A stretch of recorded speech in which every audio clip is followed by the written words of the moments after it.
What is up, fellow sickos? I am Dan Favale coming at you with the certified fantabulous co-host of mine, Mr. Grant Hughes. We are here to react to the 2025 NBA draft, the first round, since it's a two-day draft now. But there's a twist. Anyone who watched it last year knows that Grant, being the dedicated podcast co-host that he is, did not pay attention to the first round. He has no idea what happened. He did not follow it, wasn't tracking it on social media. A lot easier this year with Shams not being allowed to fire off picks like 8 selections in advance.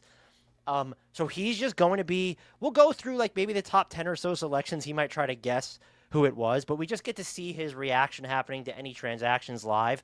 Also, throughout the process, we have lots of trades to catch up on. I know Blazers fans were clamoring to hear us talk about the Anthony Simons Jrue Holiday trade. That will be folded into this as well. We have a lot to get to, so we won't waste too much of the time. But Grant, first and most importantly foremost, and no pressure, but you're going to need to ramble a little bit to the kids so I can go promote this on social media. Mm-hmm. How the heck are you?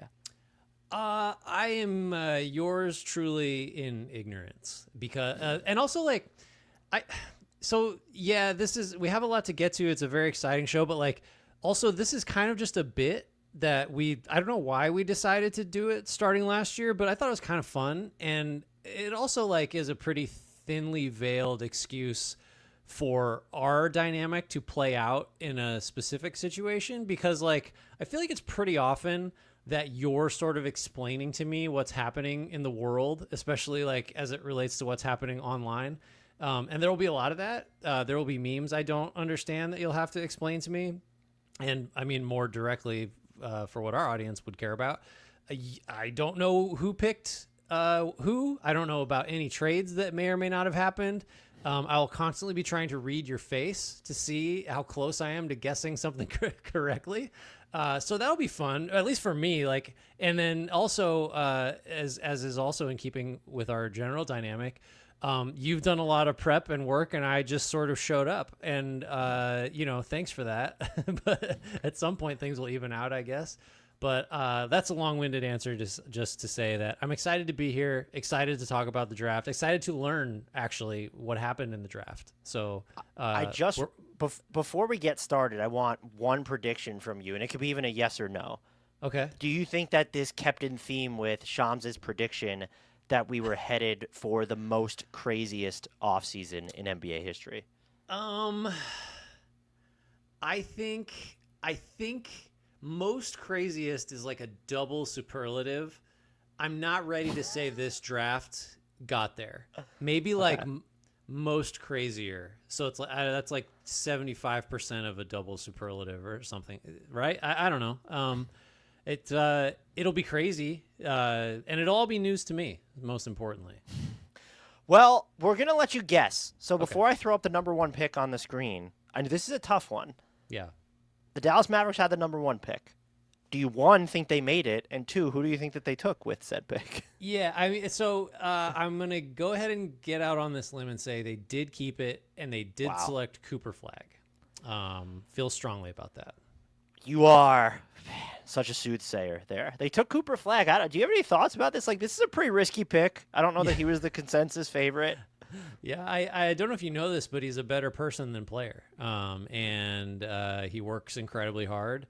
I mean, I don't know. Like, you told me before we started recording that they did take the full 5 minutes to make this pick, and it's just like, what are we doing? Could they have just like snail mailed it in, 3 months ago, once they won the lottery? Well, as you kind of pointed out, like they were trying to get that sweet ad revenue in, or maybe they were trying to figure out how to screw up their cap sheet even further. Who knows what they were trying to do there. I'm so fascinated to see what this team becomes with him, though, just because you don't have Kyrie there, who just signed his deal, 3 years, $120 million. And they were involved, I can confirm, in the Jrue Holiday sweepstakes. And not only were they involved, Grant, but the package of P.J. Washington and Daniel Gafford for Jrue Holiday had been bandied about. That's the exact package that we talked about. Mm-hmm. I think they were probably smart not to make that trade, but it does seem like they're going to need to get another ball handler, and if they don't, it's going to be trial by fire for Cooper Flagg. And I was impressed with the film I saw of him, of his playmaking, out of ball screens, even from the post. I just don't know if it's at like NBA speed yet, but I guess you might as well learn It's just they seem committed to this win now timeline, and he's the most important player in the building moving forward, though. So I don't make no mistake. I think they should have kept the pick. I think they should have drafted him. I'm just so interested to see how this all comes together. And please, oh please, can we get some shooting on this team? Yeah, I mean, I would just expect him to be purely additive. Just whatever the role. Like, I really don't imagine that they're going to put the ball in his hands a ton and be like, make the offense go. Like, I just like that's not right. Like, there's no way he's like bringing it up every time and is like you're running pick and rolls. I don't know, like 30 times a game. Like, I don't see that. Like, I think they'll ease him in to maybe more of a playmaking role, but like you could just go find a stopgap free agent point guard to do that kind of stuff, and like you'll see his playmaking manifest. Like when we talked to Was of just like he's gonna make the connective passes, he's gonna make the easy reads, he's gonna do all the stuff you would expect a player at that position to do, and then anything beyond that is just like that'll develop. But there's no way he's just running the offense. I can't imagine that. I know that's not what you're saying, but yeah, like maybe he'll be overstretched a little bit, but I'm not worried about him. Do you want to take a guess at who was the number 2 pick? Well, this was as big a lock as in. I mean, short of Cooper Flagg, this has to be Dylan Harper to the Spurs, and they kept the pick because that was the signaling all along. Look at you, 2 for 2. Ban 1,000. Let's go. This is another. I mean, I'm going to be interested in all these teams, but I want to see how they tie it together with Dylan Harper, De'Aaron Fox, Stephon Castle. A lot of people seem more optimistic because of what they believe Dylan Harper can do off the ball. I still just think there might be a push and pull between you have 3 guys who all should get ample opportunities on the ball, but you just look at this team from a talent perspective right now, and it's just it's a weird mix of they have Wemby, they have De'Aaron Fox, they have Devin Vassell, Keldon Johnson-Harris. Like, they could win now, but there's also just these 2 massive like prospects in Steph Castle and Dylan Harper now on this team. It's just it's a weird meld, but I'm excited to see it in action. Do you think De'Aaron Fox is going to get the max extension? Just like no questions asked. Is it like 4 for $229 or something like that? Do you think that's just done? I think if he wanted it, he could get it. I don't think he's going to take it, or maybe they didn't want to give it to him, and kind of part of the process of him coming over was you're not going to get the full boat here. What do you think?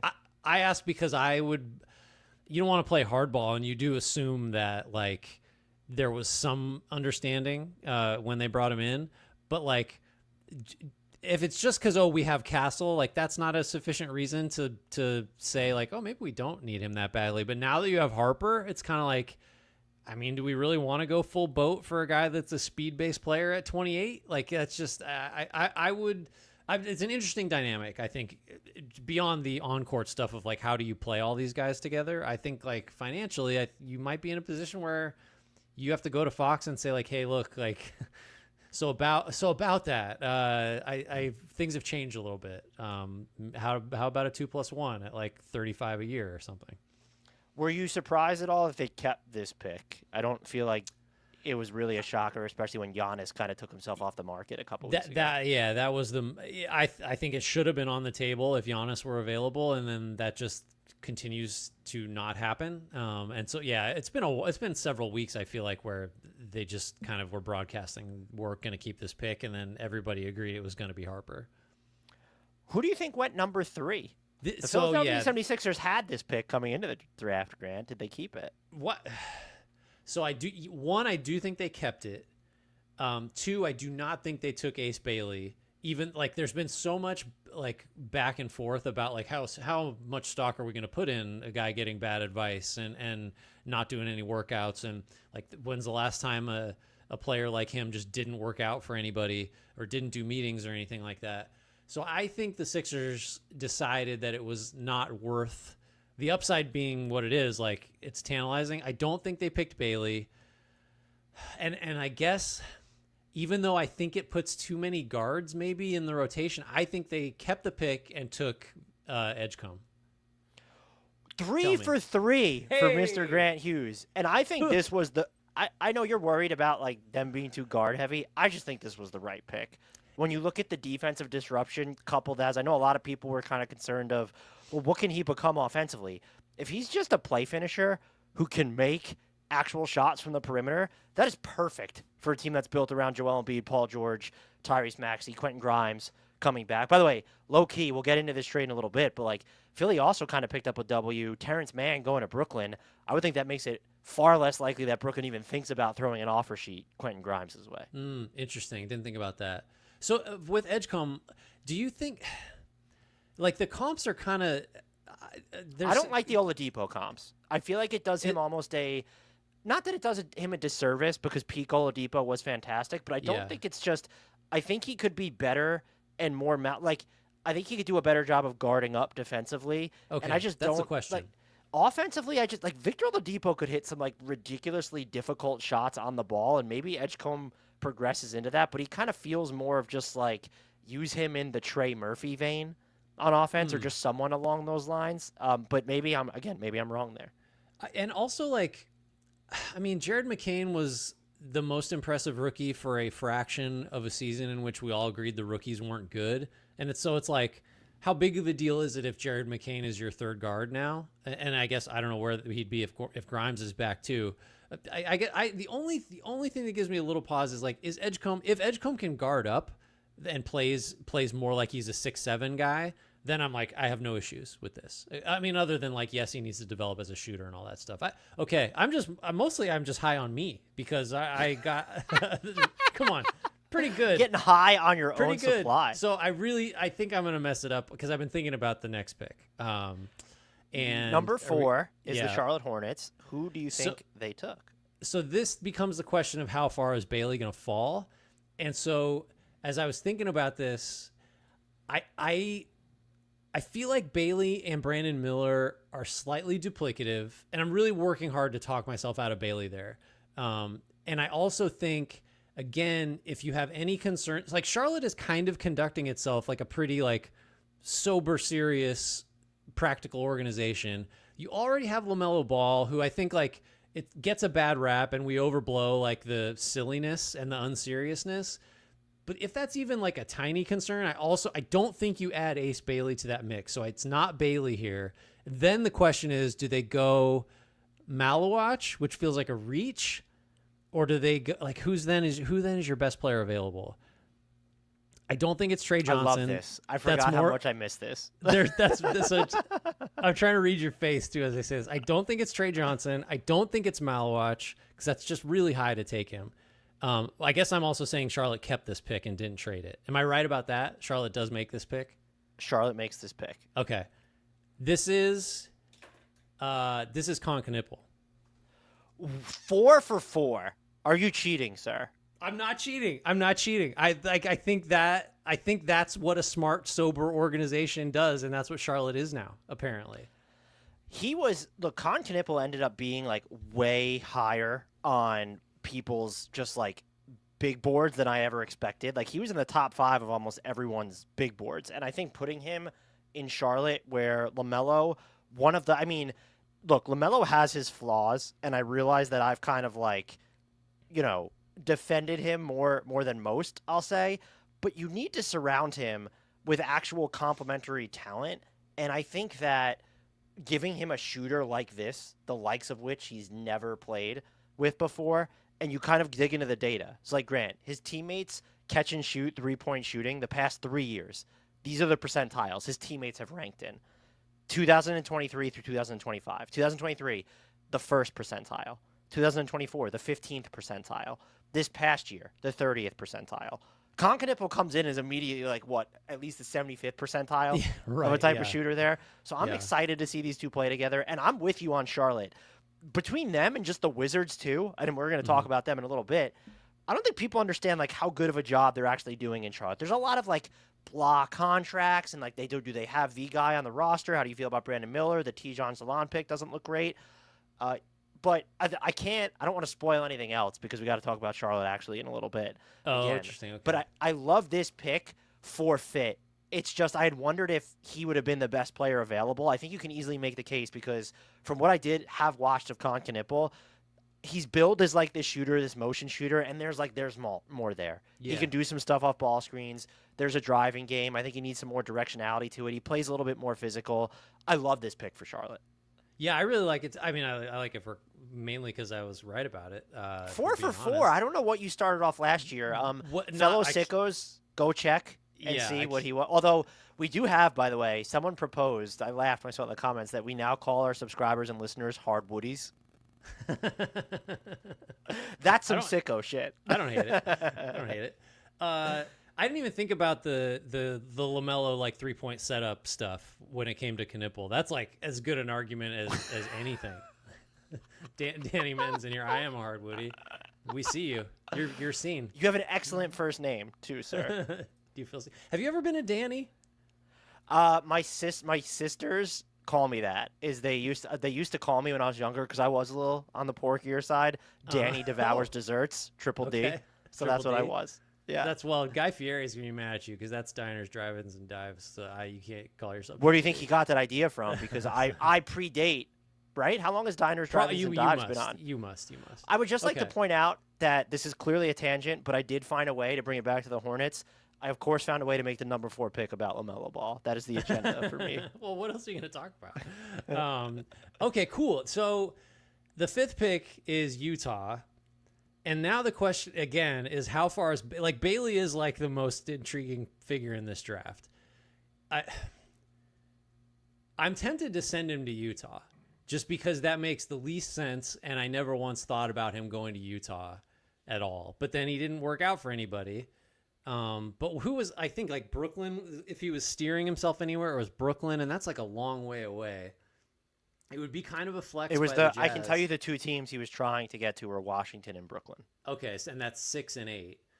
He's not going. I have a strong feeling about 7 that I've been on for a long time. Ace Bailey is not going to the Pelicans at 7. Why would the Jazz? Well, okay, let's make the case for Utah. They have no cornerstones. They need the highest upside players they can get because that's what they don't have. Bailey would fit that bill, but that seems like such a risky thing to do. I wouldn't hate it. And then who else is here? Trey Johnson is like the next highest guy on the draft board. They're not going Murray-Boyles, not going Queen, they're not going Muluach. Man. Does Utah take Ace Bailey, Dan? I'm trying to read your face. You have to. I can't tell you until you lock it. Have you you've named 8 different people? Pick one. Okay. Why would they take Johnson? Why would they're not going to take Muluach? I do find it funny that you think Utah has the level of prospects to where they have to look at these guys and say, "Oh, we can't take Trey Johnson because of who? Who on the roster says you can't take Trey?" Because Trey Johnson, I don't think is regarded by anybody as could be a superstar. Right? I don't know. Maybe I'm misreading that. And I think Bailey is the only guy left that is just BJ says Grant is correct. What does that mean? I've said so many things. Okay. Ace Bailey to the Jazz. Cause why not? Lock it in 5 for 5. We need to turn off the comment section next time. Let's you are go, 5 comments. for 5. I wouldn't have done it if he hadn't said that. Oh, that's an asterisk. Why did they do that? Why did they do that? Because he was, I think, clearly the most talented player in the draft. Because it's the cornerstone play. I don't hate it. And by the way, BJ pointed out in the chat as well, but he wants the ball in his hands because that's why he was trying to steer himself to. Maybe he doesn't want to live in Utah. I get preferring Brooklyn or Washington. Okay, sure. This is the team that, first of all, they have no wings aside from Cody Williams. So you're guaranteed playing minutes off rip. And yeah, you could say, oh, they have Keontae George and Isaiah Collier. There's no one on this team who's going to actually take the ball out of Ace Bailey's hands, more than is unreasonable. Larry Markkanen's more of a play finisher. And I think, look, between having Kessler behind you, Larry Markkanen's spacing and movement, if they could just get another shooter in here, he would be insulated pretty well to be in an environment, I think, where he could develop his offensive tools quite nicely right off the bat. That I see it. I could see it. I wonder how he feels about it, but I could see it from Utah's perspective. Just we don't have a guy. We don't have the guy. We don't have anybody that projects as the guy, and that's a huge problem 3 years into a rebuild. I get it from their perspective. I just it makes. I'm still surprised. I just ran out of other ideas. I'll be fascinated to see like what his role is if he does get to go there and be someone that's on the ball constantly, and like he seems to want to be. It's interesting. Do you want to take a stab at number 6 now?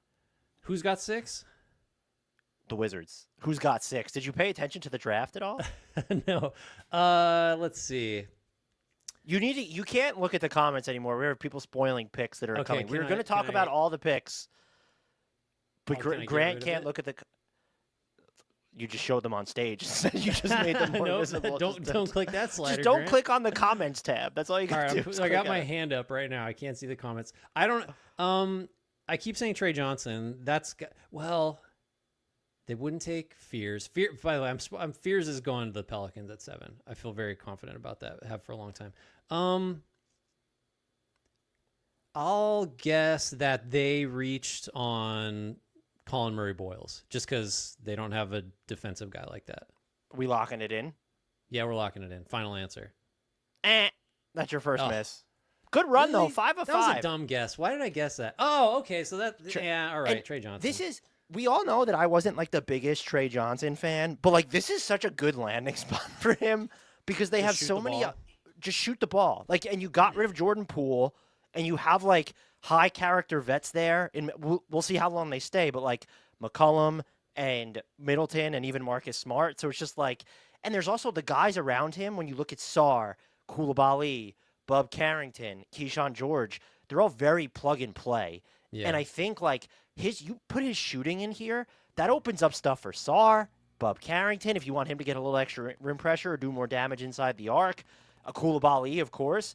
I was not a big Trey Johnson guy, but aside from reaching on like I'm in love with Carter Bryant and Collin Murray-Boyles, like I actually think that this is a really good pick. It just makes so much sense for the roster. It is. It is, and it does. And I overthought that. Why? Yeah. Just they don't have this guy. They have guys that we like Coulibaly that we hope will be good enough shooter. Like this, he just comes in with like a carrying skill. Is there any of all the guys they've drafted now? Don't they just have like their primary picks? I mean, like, do they just have a 5-man lineup in theory where it's Keyshawn George, Coulibaly, Sarr, Carrington, and Trey Johnson? Kind of. So and they're not even small. Yeah. Like is Trey the smallest of that? Maybe Bub is. I can't but they're all around the 6'5", 6'6" area. Yeah, the positional size, and if there's if Johnson can really be a plus shooter, which if there's questions about him, it's not will he make open shots, right? Like so, at least in theory, he'll just do that. Okay, I'm a little upset. I don't know why I overthought that one. Okay, so the New Orleans Pelicans are taking. I predicted that Fears would not fall lower than 7. Even with Jordan Poole there now, I just like I've just had locked in Fears to the Pelicans. 6 of 7 is not bad for you, Grant. I'll take it. That's actually really good. That's the least surprise. I mean, other than Flagg and Harper, like that, I don't know why I just got locked into that one. What are your thoughts on? You had some pretty strong thought, or not strong, but you were concerns. Let's say hesitant. Yeah, you had concerns about Jeremiah Fears when we were doing our draft prep. Yeah, it's just the smaller guard with shooting questions. It's just there just aren't a lot of those guys that become like plus starters. Like I mentioned Garland when we talked to Was. Like Garland is kind of the exception that proves the rule. I feel like because there aren't a lot of other players with Fears profile and specific weaknesses at that position that like have done well. He can develop certainly, and obviously the Pelicans are banking on that. But yeah, like that's a positional type that increasingly I'm just like a little more worried about than I used to be. If you know what I mean. I don't know if that's founded on much, but that's just kind of the feel I have right now. So number 8 is the Brooklyn Nets, and I'm going to give you this hint. Okay. This is like Dan's basketball porn pick. Oh. That they made. Did they take Derik Queen? Are you locking that in? I'll lock that in. I don't know why I decided you liked him. You're wrong. It was Egor Demin. Demin, I'm sorry. I am so excited. You talking about a team that can put the ball in just his hands. And he plays like a similar type to Luka Doncic when you feels like the cadence to his game. The jumper is a big question, so I'm interested to see how that works. But him just like kind of working under Jordi Fernandez, I think this is, I don't know if you want to call it a reach or a gamble, but like we're kind of in the draft territory where it was, okay, who were you just like, oh, they didn't take him? Are they kidding me? So do you think he's got, I mean, he's going to play point guard essentially for them? Because I know that when we talked to Was, he was kind of like, that is what he does well, is he's a good passer. He makes a lot of like risky turnovers, but like, do you think that is going to be like, because again, if you're going to try to tank, like putting the ball in the hands of someone who's like very gifted but is going to make a lot of mistakes is not the worst approach. You think he's just going to be like running the show more or less? Who else? That would be my first. If not him, then who? Yeah, I don't know. That's going to be a fascinating team to watch. It's a sneaky good tank move too, the more I think about it. Yeah, I loved this pick, and I think that, look, he'll be able to do some stuff off the ball as well. And the way that Jordy Fernandez just seems like I know we only have like a 1-year sample, but just is able to extract value from players that you wouldn't necessarily expect, or like gets them to do things that they, like Cam Thomas, just getting a little bit better as a passer, getting a little bit better defensively under him, I think is a big deal. So I'm excited about the Egor Demin pick, and I'm really just happy that he went to a team. I was wondering like, oh, is he going to slip to like an OKC at 15 or 24 for some reason? I didn't think he'd get to 24 and then just won't play. But like, this is a team that's going to play him.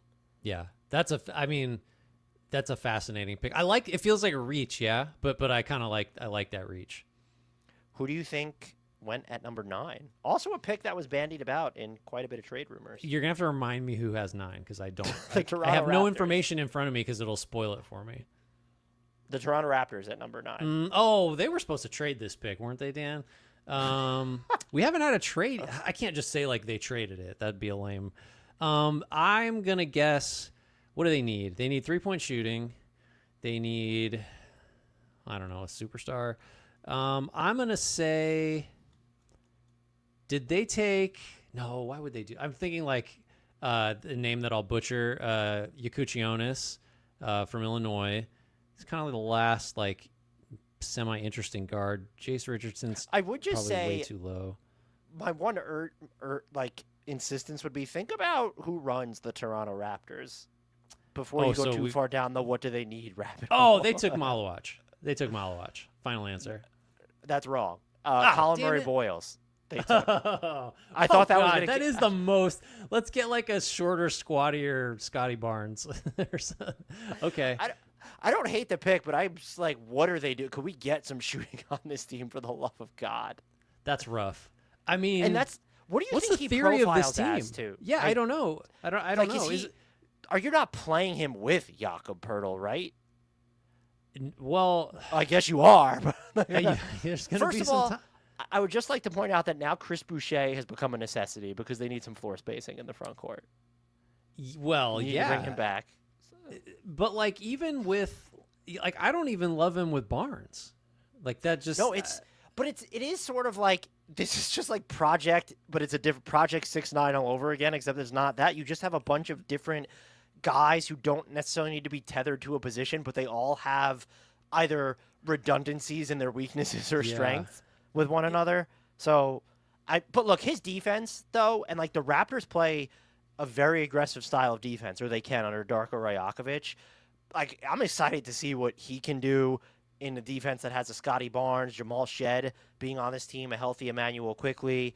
I do think, to me, when we're looking at the fallout from this pick, I think that the Raptors are going to, and like, I would almost guarantee they're trading one of Jakob Poeltl or RJ Barrett at this point over the offseason. Yeah, I mean, it's just the shooting is such a problem. I get like, I don't know, maybe Brandon Ingram's really going to keep the volume and like quickly will, but even then it's just like your whole front court rotation is going to have questions about the spacing. Like I don't know, maybe the defense will be that dynamic. Muluach would have made you feel better about yeah. Well, you set me up. All right, interesting. So 10, who's got 10? Well, here, can we now, so the part of the hook of this podcast is going to be, were we lied to? Because there was all these trades that were supposed to happen. There was only one trade in the top 10, and it happened days before. It happened on Game 7. The Suns got the number 10 pick as part of the KD trade. So I would just like to say we were hoodwinked, bamboozled, led astray, run amok.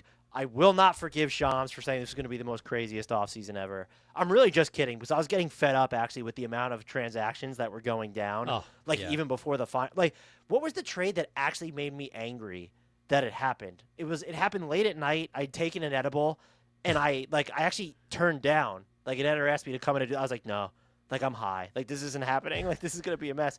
Was that the Boston trade with Simons and Jrue Holiday that broke later at night? I just thought it was safe. Could have been. So yeah. You thought you were in a safe place. You weren't. But my point being, like, there's going to be all this movement. You're the top of the draft.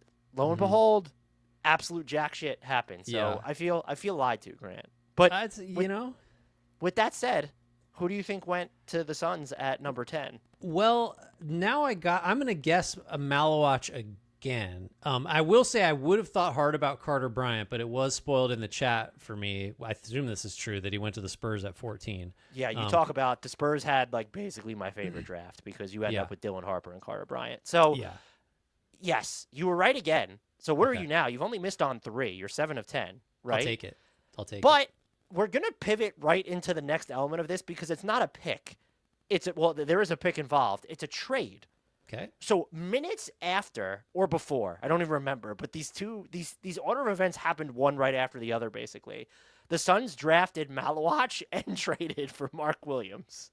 What? So the trade is the Charlotte Hornets get, I didn't include the name in the graphics, sorry everybody, but they got the number 29 pick, which turned into Liam McNeely. And they also got a 2029 first-round pick. It'll be the worst of Cleveland, Minnesota, and Utah. I think there's top 5 protection on the Minnesota pick. The Suns got Mark Williams, who's extension eligible. What is going on in Phoenix? I just don't – so is the idea you want Mark Williams, you could pay him, and then you just won't play Muluach enough? Or do you view both these players as guys who can do, 15 minutes a pop? Do you think that Nick Richards went to the front office and was like, guys, there's someone I used to play with and he started over me. And if you think I'm good, go get this other guy. And that's Mark Williams. Do you think that Nick Richards just got himself demoted accidentally?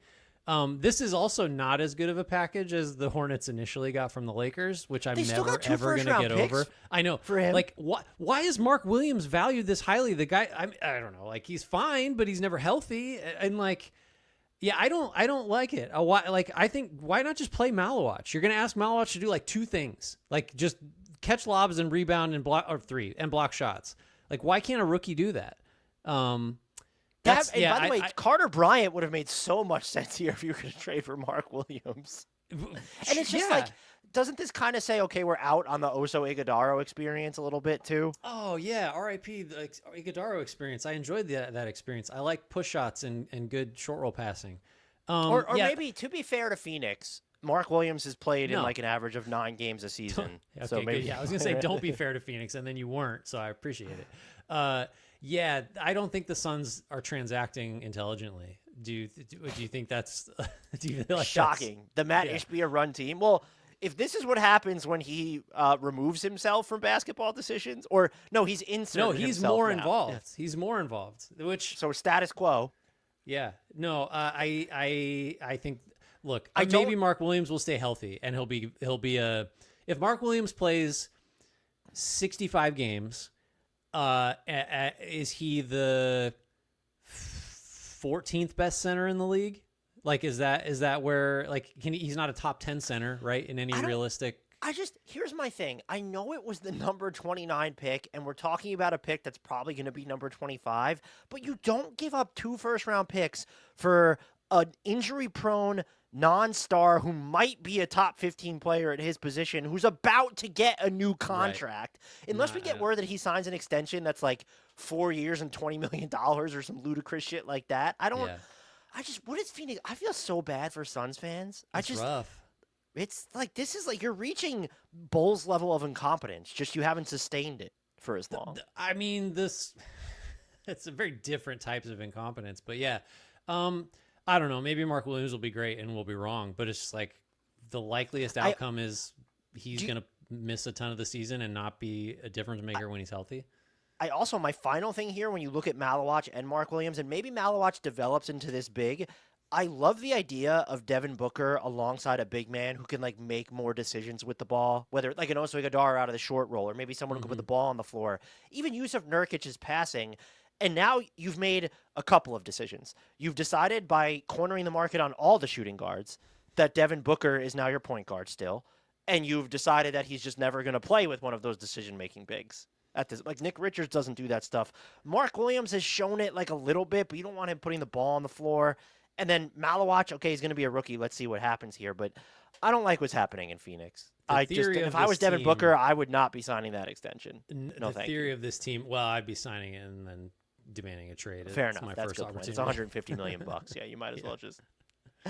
Who do you think we can now get back to the draft picks, and we're into number 11 territory? Let's see. This would have been. And I will tell you, there was a trade. Oh. It was supposed to be Portland, but they did not make the pick. Oh, fascinating. Well, I mean, I don't know. That doesn't help or hurt anything.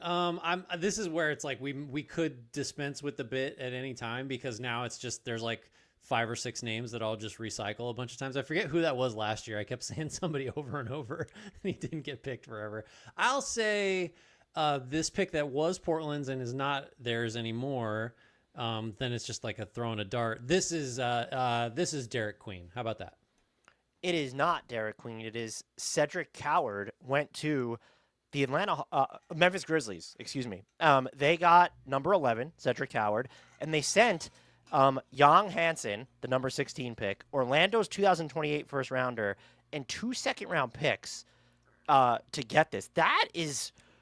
They must be pretty sure that Cedric Coward's like the guy. They really like Cedric Coward is what I'm divining from this. Also, Yang Hansen is not the name of someone that I know.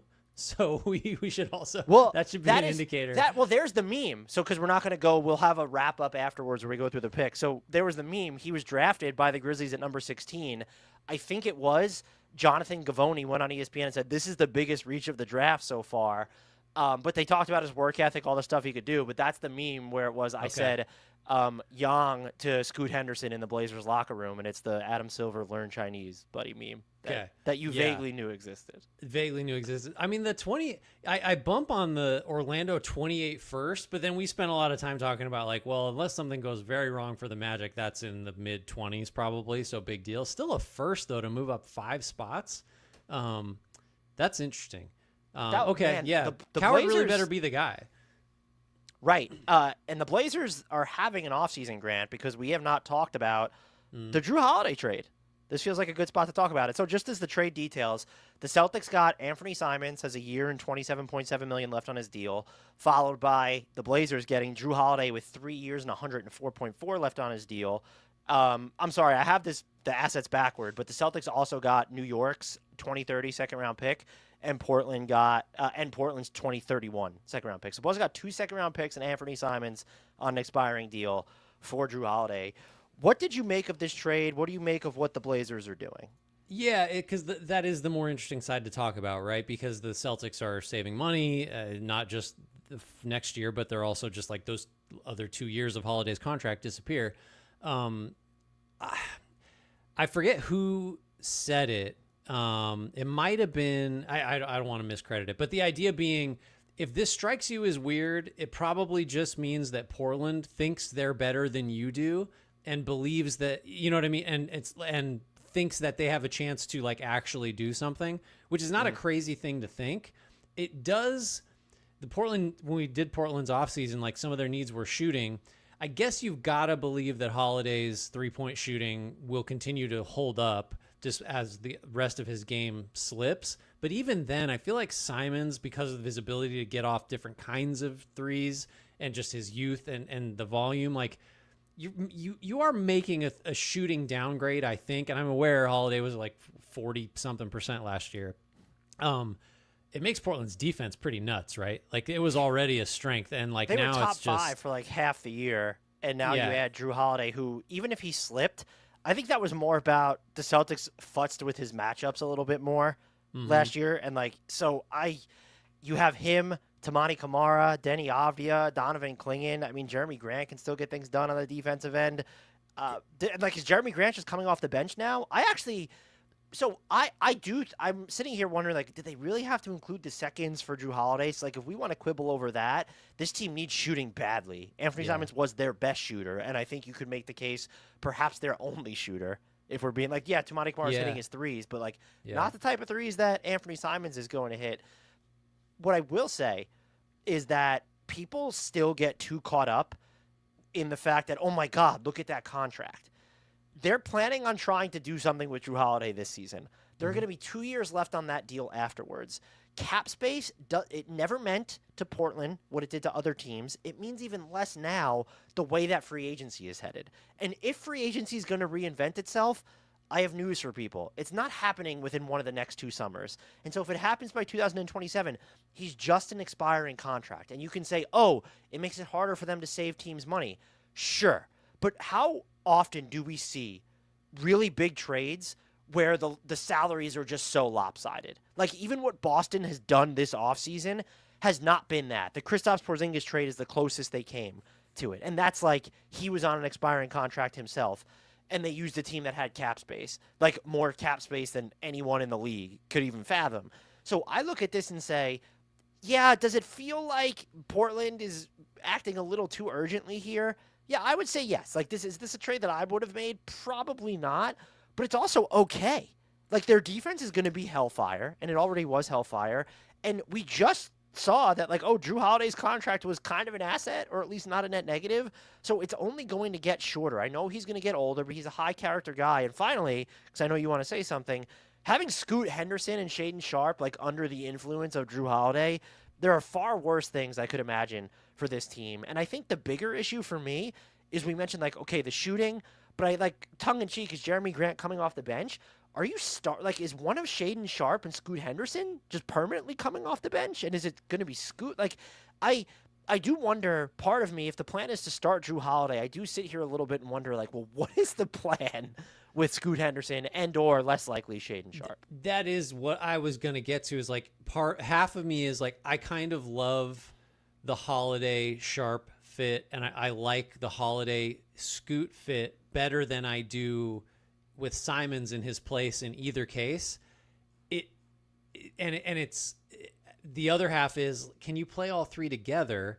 But that was also an issue with Simons, right? Like, because so like the problem persists, and so I guess I come out mostly positive because I just like the duo in either case of Holiday with Sharpe or with Scoot. I can see that making more sense than Simons in his place. But yeah, I don't know what that, because you could play him at the 3 because sure, he can guard up, he can guard 4s if you need him to. But then it's like, well, I really want Avdia and Kamara on the floor as much as possible. So So yeah, it would be, I would be discouraged, wouldn't you, if that meant Scoot's coming off the bench again in his 3rd year? I feel like that's not great. I would be discouraged, but maybe that's not what you do. But then I'm wondering, okay, so can you start Jrue, Sharpe, Henderson, Avdia, and Klingon?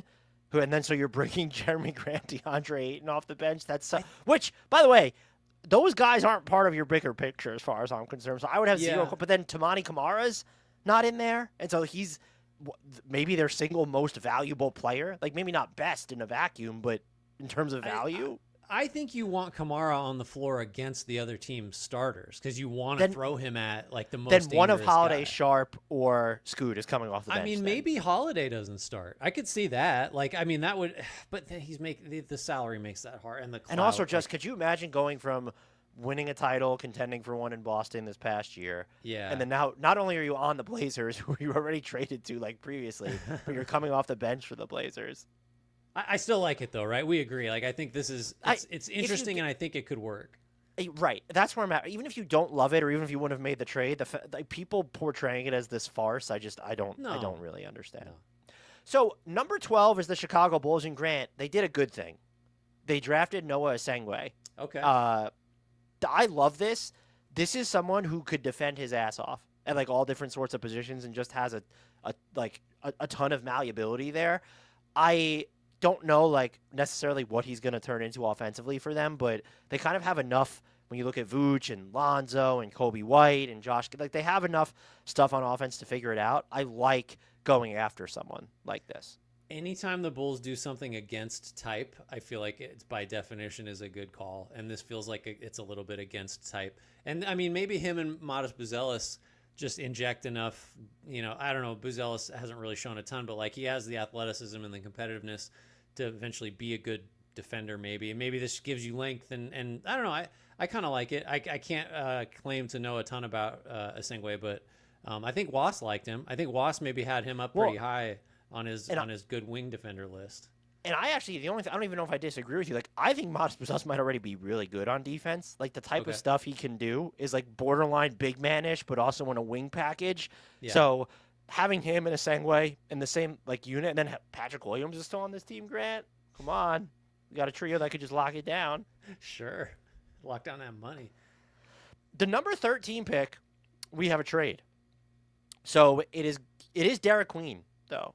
Okay. The Pelicans are getting Derik Queen. They traded for him. They gave the Hawks number 23, and this is the thing. 2026 first-round pick, unprotected, it's the most favorable of New Orleans and Milwaukee. That's like... Derik Queen he was one of the many people in this draft who were apparently Baby Jokic, by the way. Like, everyone's just Baby Jokic now. I don't know. How do you feel about this? So you're telling me that 26 first that the Hawks have, I was going to say, so it's the Pelicans pick, but is it? Like, it might be Milwaukee. What's the ceiling? What's the realistic ceiling on that pick? Could be a lottery pick, right? One of these two teams is a good bet to miss the playoffs. I guess this telegraphs, though, that like they're not, and for anyone who cares, because I didn't include it, this is what happens when you're making graphics in real time, folks. That turned into Asa Newell at number 23. I know a friend of the podcast, Adam Frommel, who's a Hawks fan, is very excited about that pick. This does telegraph that the Pelicans are clearly planning on like making the playoffs or the play-in, right? Otherwise, you don't include this pick. You wouldn't think, and that's a bold stance because the West is still really good, and maybe that. Again, you got it. This is sort of like the coward move where it's like, Queen better be the guy. It better be worth it. Because I don't know, that's 2 trades now that have been like, or is it even, at least 2. That's a lot to move up. I mean, 10 spots is a little different, but than 5 in the Memphis trade. But I don't know. That feels like the downside for New Orleans is pretty significant there, right? Because it's unprotected. If you have a season, like you just went through a season that's like a lot can go wrong all at the same time, and you always have Zion's health being a massive question mark. I think the Hawks crush it here because they get massive upside if that New Orleans pick, or who knows, like maybe the Bucks trade Giannis. I'm assuming New Orleans has like pretty good intel, but maybe we shouldn't trust their intel because they traded for that number 23 pick. They gave it back to the Pacers, and now look at what that pick could become. So what is the, I know people compared Queen to like Greg Monroe. I think he has more shooting touch than Greg Monroe does, but you're planning on playing him with Zion? What does the defense look like at any point there? I just don't, the more I look at this, you can't give up an unprotected first rounder next year if you're the Pelicans. You can't do it. That could be the number 1 pick. It's totally possible. That's insane. I'll go back and make sure I'm not missing anything, but I'm pretty sure that it said that it was going to be an unprotected pick. So that's just like, they're trading the number 13 pick of the draft to New Orleans Pelicans for number 23 pick and an unprotected 2026 first round pick, most favorable of New Orleans and Milwaukee. So I think the theory of this, if you're the Pelicans, is Giannis is staying in Milwaukee, so that pick will be in the late teens, early 20s. And we're going to be good because we're going to stay healthy like we always do. Like, is that the Pelicans? Like, this is a huge risk, and I don't think the upside is there for them to if Zion misses any time, like, what is this team? With Jordan Poole? It's run by Jordan Poole and a rookie point guard that you just drafted at 7. Like that. This is I hate this for a lot of reasons. Like I just think this is a Kings trade. Maybe I'll be dead wrong. I don't think this is a good move at all by the Pelicans. Derik Queen's great. Maybe that's what fixes it. Here's hoping is we root for all these rookies, but this feels like a good time to talk about the trade we alluded to. So, in a deal with the Wizards, the Pelicans received Jordan Poole, who has 2 years and $66 million left on his deal. Saddiq Bey, 2 years and $12.5 million. Didn't play a single game for the Wizards. They signed him with that torn left ACL and then got rid of him. And they got the number 40 pick. Washington received C.J. McCollum, expiring at $30.7 million. Kelly Olynyk, expiring at $13.4 million, and a future second-round pick. They also got off a shit ton of money for 2026, where the early estimates are that if they want to, they can have $100 million in cap space. Take that, Brooklyn. You think you got cap space now? Man. I fucking love this Wizards front office. They are so smart. If you just look at what they've done, like, look at what they did at the trade deadline to get compensation for Chris Middleton, Marcus Smart, who are now on these bigger expiring contracts. Mm-hmm. Even people made fun of, like, the Richaun Holmes like, they restructured his deal to where he lowered his guarantee next year, but he got that non-guarantee for, like, 13.9 or whatever it is this coming year. They have so much room under the tax grant that if they wanted to guarantee the entire thing, they can get back a player making more than $20 million, and they haven't lost anyone who's important to them. Mm-hmm. Like, that is real. Like, you could do real damage on the trade market that way, or you could guarantee whatever you want of it to move him, or you just get rid of him. This is just like, I shouldn't be this excited about, like, the Wizards. Like, this is just a really well-run organization right now. We're not talking enough about it. I think their one quote-unquote downfall would be, do you think that they have the guy of the future already in tow? And it's between Sarr, Koulibaly, now Trey Johnson. You don't know, but we're 2 years into the rebuild, and they've just accomplished so much already. Yeah, I think a couple thoughts. One, I think moving on from Jordan Poole has its value, not just in saving you money next year, but in also, like, all right, bub, it's your show. And I think that's because that way you're going to learn about Carrington and Koulibaly to a lesser extent, like, more than you would if Jordan Poole was on this team. And, like, maybe Jordan Poole is not the best culture guy. It's up for debate. But, like, you hear all the time that, like, you know, the easy part is the teardown, right? It's like, it's easy to tank and to do some selling and to cut salary and stuff. But, like, the Wizards are making it look like way easy. Like, you know what I mean? Like, I mean that as a compliment. Like, the way that just every move has been geared towards, let's create flexibility. And like, I don't know. Do you think this is another thing? I don't want to get on a huge tangent here because we're not going to get through this thing, but, like, do you think the Wizards will buy out some of these, like your McCollums and your Smarts and your Middletons? Or do you think they're going to look to take on, because creating all that cap space in 26 makes me think they're maybe not interested in, like, give us your bad 3-year deal for this expiring one we have with picks attached. Like, they could do that, but, like, it feels like maybe they're looking to be Brooklyn on steroids next offseason more than anything else. I think it's possible that that's the point where they're going to say, hey, we're making sure we keep our pick this year. It's top 8 protected, I think. Otherwise, it goes to the Knicks. And if it doesn't, it turns into 2 seconds. And then maybe they believe it'll be time to hit the acceleration button. But I also think that there'll be opportunity, because I think they looked at Jordan Poole and said, a lot of people gave us shit. They said that we've written off Jordan Poole too much because he had a good season. Awesome. Over the past 4 years, he's had 2 good seasons. So you're working on in every other year trajectory, even though that's not how it mathed out. You got off of someone who I think very easily could have turned into a net negative for someone who just comes off the books. I think they're being opportunistic here. And I could see them doing something similar to what they did with Smart or Middleton this season, or even this offseason, and saying, yeah, we're taking on money that only goes out an extra year. So it's just, and we're still getting first-round compensation for it. So yeah. I think they're just leaving their options open, and I think that the Will Dawkins, Michael Winger-led front office has kind of shown that they deserve the benefit of the doubt here. And maybe I think you could look at their draft picks and say, who's been their home run? They haven't really drafted in a spot, I guess with the exception of Alex Sarr, to say that's where the home run needs to be. And, like, Sarr just might still be really fucking good. Well, then there were no home runs in that draft. Yeah, like, right. So, like, it did the I don't know what the there's a case that, Alex, if you did a redraft, I know Zachary Risache probably still goes, and maybe they'll be the McCain Castle supporters, but, like, I'll make a case for Alex Sarr to go number 1 in a redraft right now, like with some of the tools he showed. So I loved not just this draft, like the Trey Johnson pick. I understand it, I like it, but, like, I just love what the Wizards are doing, and I think that they're in really, really good hands moving forward. Strong agree. What are we on? Number 14, the last lotto pick. Oh, no, wait, we're going to go into a trade with the Hawks first. How about that? So Atlanta received Kristaps Porzingis, a 2026 second-round pick. It's like the worst of 7 teams. It's probably going to end up being Minnesota's or something. Boston got George Niang, Cleveland's 2031 second-round pick. And then Brooklyn received Terrence Mann, who has 3 years and $47 million left on his deal, and the number 22 pick, which, for anyone who cares, that turned into Drake Powell.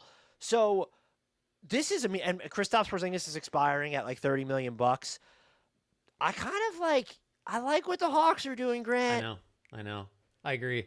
It's just like it's an interesting dynamic to add to Trae Young plus the quartet of 25 and under, like good starters. But I mean, maybe that's a little bit of a stretch for Risa, but like I really am in the bag for Kongwu. I think I don't have an issue with like maybe you play those two together. Maybe you just bank on Porzingis missing time and Okongwu is still your starting center. I don't know. Like maybe you can manage Porzingis' minutes off the bench just fine. Like Jalen Johnson fits great next to either of those bigs. And Dyson Daniels is going to be starting next to Trae. Like Atlanta is like, you don't want to make this comparison because it's like it's too convenient, but Atlanta has like some indie vibes where it's like we're not, and it's different because like they don't have their picks, so they can't tank. But it's like they're just going to try to be pretty good and make incremental like positive moves and like see what happens.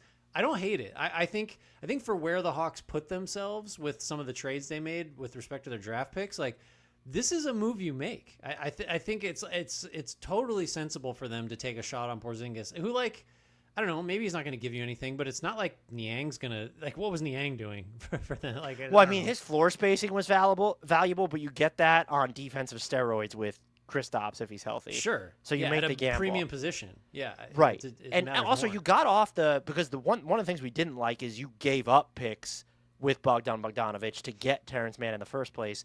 Now you get him off, and so Kristaps comes off the books. But you also, what you've done too, and I didn't even realize this, do you know they're the only other team aside from Brooklyn who can take in a player making more than the mid-level right now because of that DeJounte Murray trade exception they still have, and they have enough room under the tax to where they have enough room under the first apron, I think, to use it all, but we know they won't pay the tax because this is Atlanta we're talking about. So they could, like, that gets super interesting too. Like if they want, Jake Fisher linked them to Nickeil Alexander-Walker. Oh, and that's you fun. and I have talked about the outlines of what it seems like they're trying to do around Trae Young. It's, okay, Porzingis gives you the shooting. We wanted to see them get some more playmaking and shooting around him, but they've almost kind of decided, like, we'll figure it out on offense. We're just going to surround him with as many versatile or, like, fucking lunatic defenders as possible when you look at Dyson Daniels, Zachary Risa. So I like what they're kind of doing, and it's very low risk here. Now, if you extend Porzingis, that gets in a little risky. But I'm now more interested in their offseason because do you look at this and say this was more of an opportunistic trade, or do you look at this and say they're kind of, because their picks, their next two, what do they have, 26 and 27 are also going to San Antonio? Yeah. Do you just read this as, all right, they're going to extend Trae Young, like they're going to try and keep winning, or do you think this was more about being opportunistic?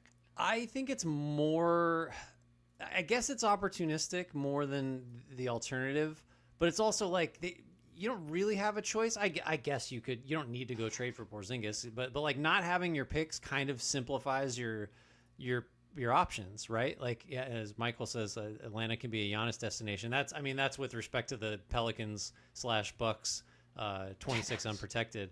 Early not front runner, but early nominee for like really good offseason so far, Hawks. Like, I think they've made a couple really shrewd moves. And like, I don't feel like Porzingis has a ton of leverage if you want to start extension negotiations. Like the health history is what it is. So like maybe you can't. And he's I playing feel like Eurobasket. Atlanta's in a powerful position.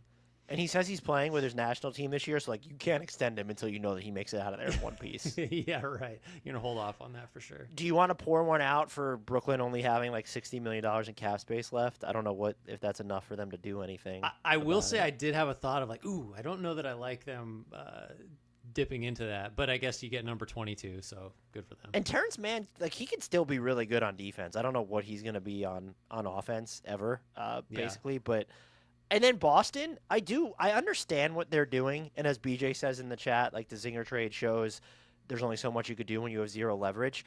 I am a little bit uncomfortable, like how many people are celebrating, like, oh, the Celtics went from having this $500 million payroll with taxes, like it's only 180 million now or something. I'm like, we don't need to applaud that. Like, this is billionaires saving money. Do you think that they're about $4.5 million as we record this beneath the second apron? Their salary shedding isn't done, right? Well, I mean, do you mean you think Derek White or Jaylen Brown is on the move? That was one of my bold predictions this offseason, was that Derek White and or Jaylen Brown will be moved. And I just think we're not talking – well, actually, you and I are talking enough about it because I've now brought it up like 80 times on this podcast. I feel like people aren't talking enough about – this isn't just about next season. It's about they need to see what Jason Tatum looks like in 2026, and you're really looking at a 2027, 2028 timeline horizon. Right. Derek White's not going to be – specifically, isn't going to be super young at that point. Jaylen Brown's kind of racked up injuries, like low-key. So I don't know. And I also kind of think that – I know there's only one team with cap space, and Boston just kind of used them. Mm-hmm. I wouldn't shock me if they're just like, you know what, we're going to try and duck like that. What do they need, another $20 million or something to get out of the luxury tax or whatever? It might be 30, closer to $30 million at this point. It just wouldn't shock me if they try to do that. I wouldn't shock me either, because I do think the super hard reset is really like the cold, logical best decision for them because of like what's Tatum when he's back and like how, like, you know, really resetting everything. I guess I'd hedge and say if they do that, it's more of a trade deadline thing, I think, than I would guess it this like right now. I was just going to say, like, it's hard to cut that much money at the trade deadline. So I think will they split the baby and they're going to cut a little more? Because one, right now, like, can you get, I guess maybe he would take another pay cut, but you're not even able to give you don't have a center. Namias Keita is the only center under, Xavier Tillman's the only center under guarantee contract for next year. So it's like, is Al Horford just coming back for $4 million or the minimum? Okay, then you just stay under the second apron and rock and roll with it. But I just think there's, like, even if it's a Sam Hauser dump, so then all of a sudden it's, okay, we're $20 million away or whatever it is from ducking the tax. I don't have the numbers in front of me right now. I think there's at least one more salary, whether it's Sam Hauser, Derek White, or Jaylen Brown. My prediction about Brown or White getting moved, I think, looks a lot worse because two of the players that people assumed were the hardest to move, including the single hardest in Jrue Holiday, are gone, and Boston didn't have to attach an asset to either one of them. Yeah. But to me, I just look at this and say, for what they're clearly intending to do next season, because this roster is severely less talented. Like, Anthony Simons can come in and bomb threes, but I don't look at him as someone who plays necessarily Boston style of offense. And I don't know how well can you insulate him defensively right now when Kristaps and Jrue Holiday are gone and Tatum's gone. Yeah, you can't. My theory on the Celtics is they're just going to re-break the 3-point attempt record with Simons over and Niang. Under 50 a game. Yeah, over, because they'll just be like, we'll be as high variance as possible because that's the only. Like, why not? We'll win. You know, we'll just shoot more threes because we don't have the talent advantage anymore. And they did shoot a shit ton of threes when they had the talent advantage. So like, I think the math says you should do even more of that when you've lost the kinds of players they've lost. Yeah, I don't know. I really don't think Horford's going to be back because I think someone. I think he's someone. Going to the Knicks? I think someone should just give him the full mid-level or something like that. Because like, if you're a good team, you should just want Al Horford on, playing 15, 20 minutes for you. What's BJ says not sold that Simons or Niang play a single minute in Boston. I mean, look, when you're just looking at movable salaries that maybe you could jettison into exceptions, like Sam Hauser and Niang would be the ones to just be, oh, look, we just got rid of $20 million in salary or whatever it is. Yeah. So, I don't. It feels like there's more to come in Boston. What is the team though that has the mid-level and just like we'll give it to Al Horford right now? The Hawks just got Porzingis and Onyeka Okongwu, so it's not going to be them. OKC could probably have the mid-level if it wants to, but they don't know. Bring him back. I can't remember now. Do the Clippers would he want to be like the Clippers can get to the full mid-level? Is that a team that would make sense? Yeah, I think he would make sense for them. Milwaukee, but that's like I guess he's a little bit better than Brook Lopez. He's definitely better defensively than Lopez for sure. I mean, He's more. Yeah, I mean, he's kind of got a lot of what Lopez does, except that he's just more. He can switch still. No, I don't know. What else we got? Let's move ahead. We have the number 14 pick, which was Carter Bryant to the Spurs. Yeah, saw that one. Love him. I think that's. I am kind of wondering, like, Keldon Johnson is just never going to feel like he has a permanent spot on the Spurs, right? But he's always going to be there. He's always going to be there, and he's always going to be included in, that's a pretty good salary to throw in a trade. I like that a lot. Someone could talk themselves into Keldon Johnson. Do I have it wrong that there's a fair amount of overlap between Carter Bryant and, like, Jeremy Sohan, and that it's like we have questions about the shooting and they can guard everything that moves, and that's kind of it? I think it was low volume, but Carter Bryant at least did shoot like 37-something% from three. And Jeremy Sohan is probably like shooting that from his two-handed free throws. His one-handed free throws are probably exponentially higher. What does he shoot one-handed from three? Has anybody thought to look into that? Why hasn't he tried that more? Or try a sky hook from three. Maybe that's how you get it. Mm-hmm. I like this pick just as someone who profiles as like that 3-and-D, maybe a little bit more guy.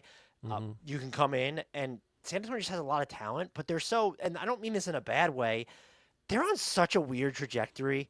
Just because you have Wemby, you traded for Fox, but like Carter Bryant's someone that you should want to develop and play. Certainly Harper and Steph Castle, you should want to develop and play. Jeremy Sohan, what is his?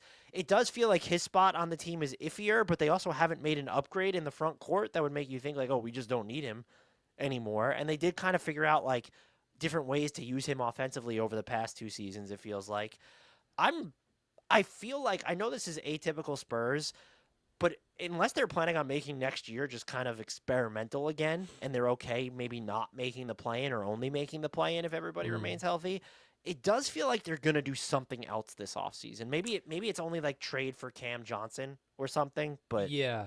Because otherwise it feels like a little bit too much of a slow roll. I know I have just been like, if Wemby is this good now, it's okay to just go. I'm a little surprised that they made this pick. I think this was one that a lot of people speculated would potentially be moved in a deal, but I don't know. Maybe they're just, the Spurs, it's not like a bad course to take because maybe you just end up like Houston, except you also have Wemby where it's like, we got all these guys on rookie scale deals, we'll worry about having to extend all of them later. Meanwhile, we have a ton of interesting talent. I think maybe something I would put San Antonio pretty high on the list of teams. It's like I think maybe there's something coming eventually here trade wise, just because it does feel a little underwhelming if they just had 2 more rookies, 2 more young guys to stockpile that are going to take a while. And so I do like the pick overall, but it's not just about you have Wemby, so go. You already kind of went by getting De'Aaron Fox, and that's what I think. If they never make that trade, you're kind of sitting here saying, all right, like they're just going to continue to do like whatever, and then they're waiting on that move. And I know the price might have been right for Fox, but it just sort of kind of obfuscates all right, well, what is the actual end game for next season anyway?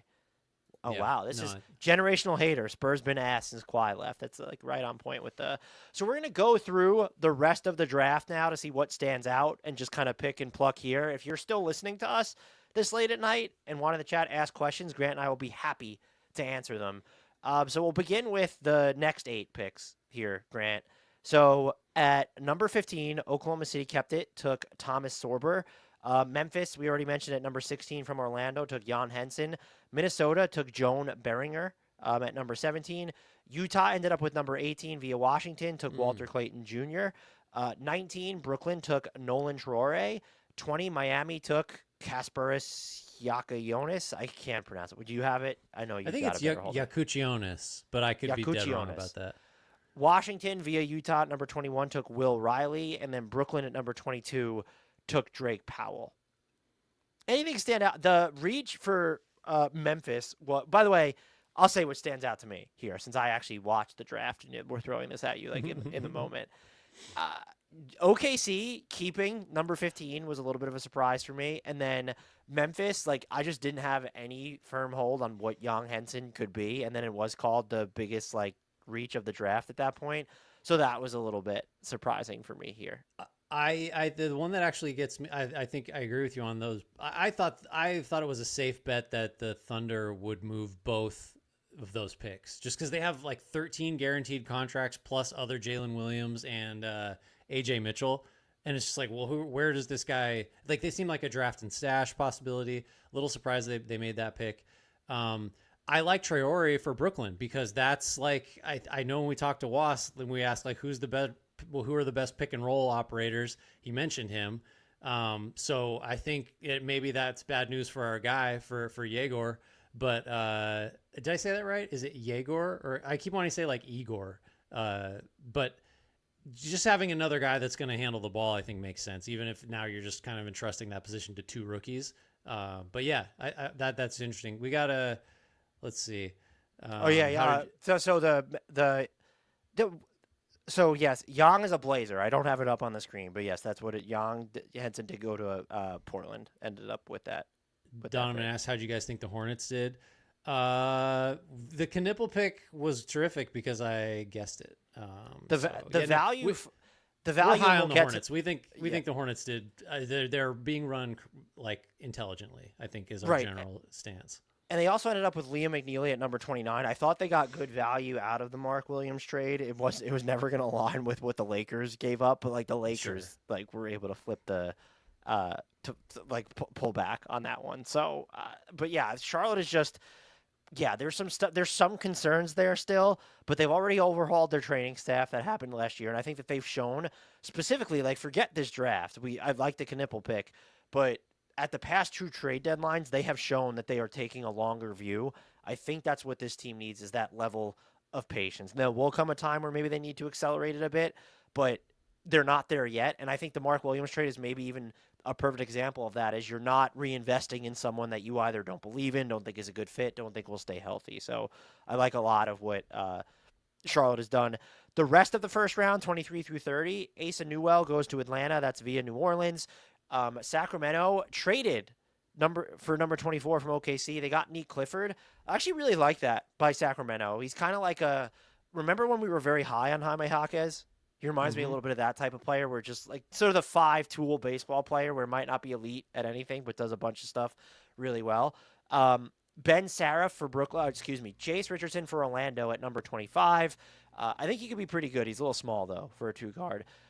26 Brooklyn at Ben Saraf. 27 for Brooklyn, Danny Wolf. 28 for Boston, Hugo Gonzalez. Charlotte, I said Liam McNeely at number 29. And Grant, can you pronounce number 30? Oh, that's our guy, Yannick Conan Niederhauser. I don't know anything other than how to pronounce his name. Can I ask you how mad you think the Suns are that Jace Richardson went at 25, and maybe they were hoping to get him in the second round somehow just because of the Michigan State connection? And also he's a 2-guard. Like, that's just a double whammy for them. Well, we got a question here from Dogwater. Jason, I kind of agree. The fit offensively makes some sense there. Good driver. Like, I was reading Sam Vecini's write-up, and just like good, good court mapping, good spatial awareness. Like, maybe that translates to like better playmaking than you might otherwise get at that position. We still think Orlando needs some more of that. Defensively, like, he is smaller. Like, he was one of the most, like, I guess, disappointing like measurers at the combine, right? Because it's like, what was he, like 6'1" in shoes or in socks or something like that. It's hard to be a huge difference maker, kind of like Cole Anthony, to use that comparison, if you just don't have like good wing size and that's who you're going to be guarding. But yeah, I don't know. I think mostly I would be focused on, there's a good chance that this is a huge value, like offensively, which is what Orlando needs anyway. I do wonder, though, just because the lack of usage that we've seen from Jet Howard, who actually has pretty good positional size, if he's not going to be able, Jace Richardson, now, give you anything defensively, or worry about him being targeted on defense because he is so small, how much do you actually play him? Because oh my God. Jamal Mosley has kind of been predisposed to not playing. Late. Yeah, it's late. I'm tired. And look, these are typos. We've got typos here. That shit happens. I don't remember what I was saying. Oh, Jamal Mosley has been predisposed not to play the guys who are defensive liabilities, and now you kind of combine that with, and a future modern says Fred VanVleet is small, can guard. He's also built like fucking Kyle Lowry too, and Jace Richardson is not. Like, he is strong and beefy. So I question what I like the value, but it's just I always kind of have this internal struggle, like if I were running a team, like the Magic are trying to contend now. That's why you go and trade all those first-round picks for Desmond Bane. So how much time do you actually get to develop Jace Richardson? I mean, look, we see it happen. Look what happened with Christian Brown in Denver. But it was more so like he played out of necessity because they were so shallow. Do you think Orlando is there yet in its backcourt? Especially because he's not a point guard. Like, isn't he's more of an off-guard guy, right? Yeah, that's unfortunately like point guard sized. I mean, by modern standards. Yeah, I think you're right. It won't be easy. Well, I mean, if he just is lights out, then you probably almost have to play him. But he's gonna be like, is he ahead of Anthony Black in the guard rotation? I doubt it. All right, so he's your fourth guard at absolute best. With if you assume Suggs, Bane, Black, I'm probably forgetting somebody else. And then on a team where Paolo and Franz are going to handle the ball a lot too, like there just may not be a ton of opportunities for Richardson, which is fine. He's the 25th pick, but yeah, I think you're right. No, that's franchise malpractice, and we will now resume critiquing the. Generational Hater says Raptors fans are crucifying Collin Murray-Boyle online for looking like he was shaking his head and saying "fuck" when the Raptors drafted him. Maybe he doesn't have his passport. Yeah. You ever think of that? That's look, he's probably looking at like I don't know. I guess like I'm just gonna be playing in cramped spaces. I didn't see that. I really don't think that. I'd be shocked if that was like his. The only player in this, like remember Joel Embiid when he was drafted by Philly at the time. Everyone's trying to read into it. There's probably always something like that's a huge. There's always something else going on, and also these guys have way more intel than we do. I know this draft was a bit of a crapshoot after number 2, basically, but he probably had a pretty good idea of where he was going. At that point. So really the only one would have been Ace Bailey, who's, I know you didn't watch, Grant, so I'll inform you. This is, by the way, shout out to you for, it's like you think it's kind of easy, but you went 5 for 5 to start on those picks. And I love this bit. Last year you suggested to me that we do this. And I was kind of skeptical because in my head I was like, all right, like I don't know how this is going to go. And then it feels like a lot's going to be on me to like guide the discussion, but you once again absolutely. I had faith this year, though I had no faith in you last year. Right. Complete faith in you this year. I love this bit, and shout out to you because I feel like I get FOMO if you told me I couldn't watch the draft, and I don't think that like that's a you might downplay it because you're just that's who you are, but that I wouldn't be able to do that. So I commend you for getting through it. Thank you. I will accept the compliment. I wish I could remember why I suggested it last year. It was probably because I couldn't watch the draft. I had I don't know what that would have been, but now we have to keep doing it to see if I can go 6 for 6 to start. Just to see if, like what are the upper limits of guessing success. I will say. Ace Bailey like slipping made it a lot more exciting. I was pretty confident he was going to slip, but I don't know. I'll always just. We'll have to see how it turns out, but I do applaud Utah for taking him anyway because they're in a position where if you think he has cornerstone upside, like you need that dude. Right. Yeah. Risky, but hey. Dang, you guys are still live. Rumor has it. Okay, this is FEV got 2 years, $50 million. Do you think he get more or less? Did you notice he basically ran a buy 2 get 1 special, Grant? Whereas like well, because he was basically going to make $44 million next year. So now so he got 2 years and 50, which basically replaces last season. So it's like, oh, you paid for you gave me my 2 years. I'm going to give you 1 for free, basically. Yeah, I mean, like that's a screaming deal for the Rockets. That is less than I thought he would get because it's like why. I'm pretty sure he could expect to make more than $6 million in free agency next summer. Like that's. You sure? I feel good about it. I think it's likely. That almost that smacks of like there was an agreement, a wink at some point before because like who opts out of 44 to take 50 over 2 years? Well, it was a team option, so it wasn't. Right. You know what? Never mind. Forget what I said. Yeah, but it does make me question. Like, so they guaranteed him. Let's say they guaranteed him $100 million over 3 years, which is actually less than that. The Raptors weren't willing to do that. That's true. No, I mean that comes out that. I wonder what would Van Fleet have gotten in unrestricted free agency, like average. Well, that was salary. Generational Hater asked what team was going to offer him money in free agency. I mean, there's not cap space floating around. Well, we're not saying the Raptors should have. We're not saying the Rockets should have picked up the team option. We're just saying like he signs that deal knowing the cap space landscape in 2025. So it was just he knew this was coming, and so this amounts to like a 3 for $90 million deal or whatever it ends up becoming. Yeah. That makes the Raptors' decision making to let him leave for nothing look even worse to me. Because that feels like market rate or like better. Like that feels. I mean, from his like that's pretty good. Yeah, I don't know. The Rockets are scary, man. That's just like a lot. They have a lot of good players. Ty Owen says it looks like I missed the Ace and Newell chat. How about the Hawks getting the single most attractive draft asset to Milwaukee? I mean, or New Orleans, right? Like it's either one of those. Looking pretty good. I like that New Orleans upside. Yeah. On top of Ace and Newell, which is like a solid pickup for them and someone who probably could be in the rotation from day one. Maybe. Sure. I mean, like I don't know how much they actually like need him now that you have Porzingis and Onyeka Okongwu there, but like as a third big, like Larry Nance Jr. is a free agent, Clint Capella is a free agent. So, but yeah, the Hawks. We already mentioned this, Ty, and so if you go back and watch the replay, we didn't dig too deep into Ace and Newell. We were only doing the lottery stuff, but the Hawks we like what they've done so far, and they just got way more fascinating for the rest of this offseason. Yep. Grant, how are you feeling? I'm feeling pretty good. I mean, like, is there anything else I could guess? Like just not knowing anything? Well, now we need a prediction. Give us one prediction for the rest of the offseason. Let's see. Well, I already said that Horford's going to be gone from Boston. Does that count? Can you tell me where he's going? Are you putting him on the Warriors or the No, Knicks? because I'm super on the spot. I forget what I was reading, my memory. If it doesn't involve NBA players from the late 90s, it isn't good. There was a team that I know that based on a move that they had made, it was a good team, and they just cleared enough to use the full mid-level. And I can't remember who it was, and I was like, ooh, Al Horford might go there. This is all riveting podcasting because I can't remember what team that was. He's going to go to that team, wherever it is. I predict that we have fun doing this again next year. Does that count? And that I'll enjoy it just as much. We're not going to combust like the Phoenix Suns. Man, the Sun.